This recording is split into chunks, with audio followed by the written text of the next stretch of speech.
NASA engineers have designed and built some amazing telescopes, satellites, and space probes, looking out to the far regions of the Milky Way and the universe.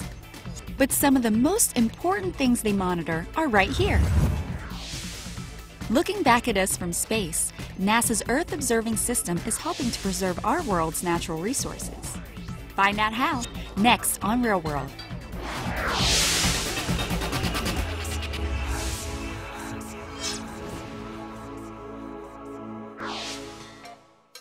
NASA's Earth Observing System plays an important role in the recovery efforts of a vital ecosystem, the Chesapeake Bay.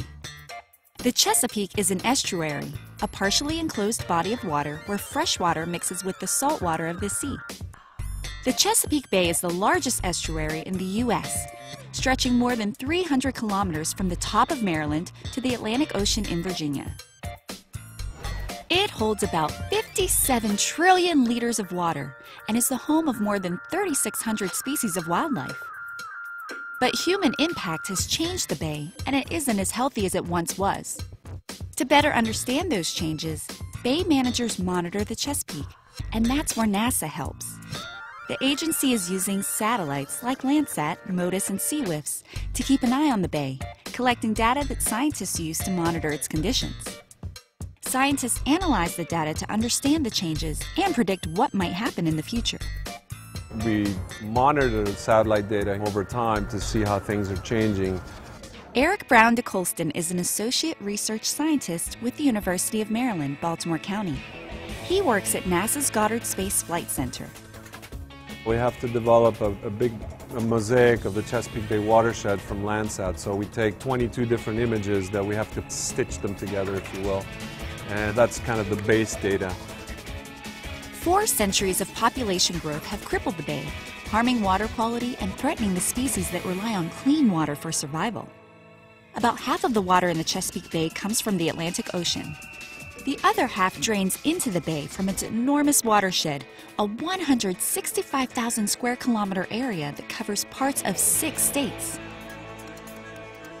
This image was put together by hundreds of different images of Landsat. We're trying to put together a mosaic of this whole region over time.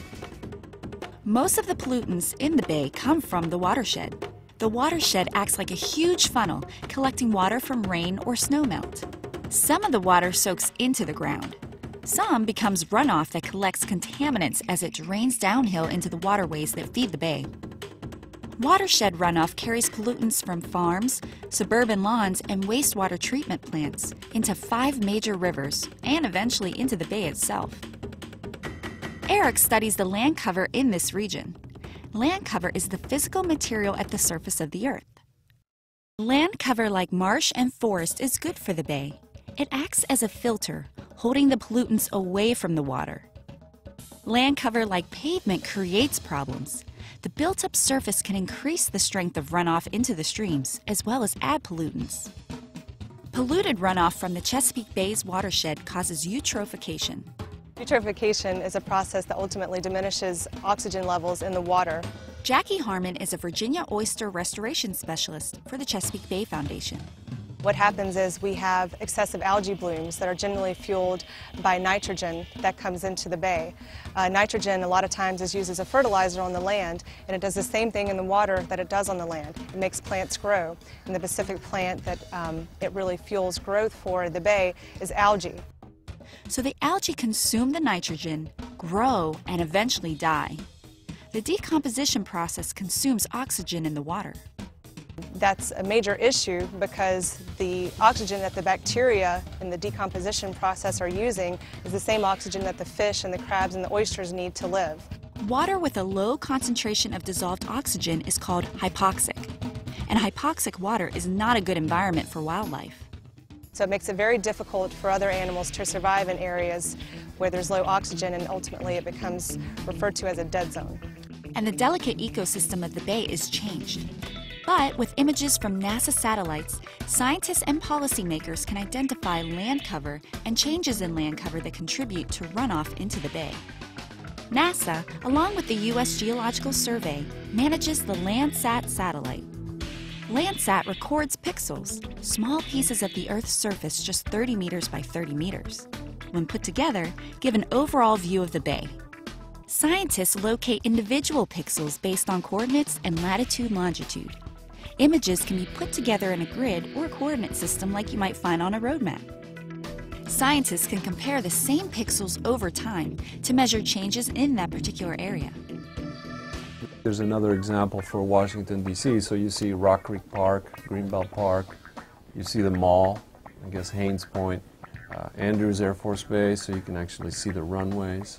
And so what they've done is they've actually tracked this over time and see where the urbanization is going as well.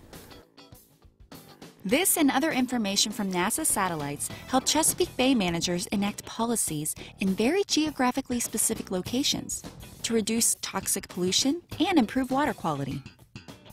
Both Maryland and Virginia use data collected by Landsat to prioritize land conservation actions. And the effect? Well, there's a long way to go. The Chesapeake Bay Foundation has been measuring the health of the bay since 1998. Each year, officials grade the bay on a 100-point scale. A score of 100 would equal the pristine state of the Chesapeake, as Captain John Smith explored it upon arriving in the New World in the 1600s. The numbers correlate to a letter grade, and while the scale's a little different, it's not unlike the grade you might receive on a math or science test. For the last few years, the bay received a 28, a D. Overall, the bay is pretty sick.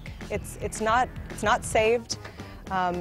We know how to do it. It's going to take a lot of action on the land as well as things done in the water like active restoration, but we still have a ways to go.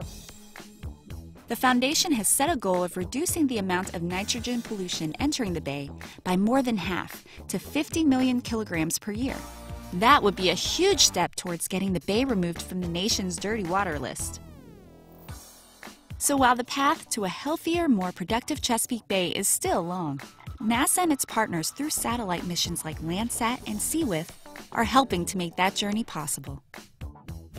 Listen all y'all what I'm about to say. It's time we get together to save this bay with a creature that's been around for thousands of millennia. It goes by the name Crassosteria virginica. Some people eat them. The bay really need them. They're chilling underwater as their filter feeding. There are so many cool things oysters do. The reefs are habitat for an underwater zoo with gobies, linnies, oyster-toed fish, crabs and eels and worms and shrimp. You say you have a hard time believing this? You can trust me, I'm a specialist. Go and spread this message all across the nation about a funky new science called oyster restoration.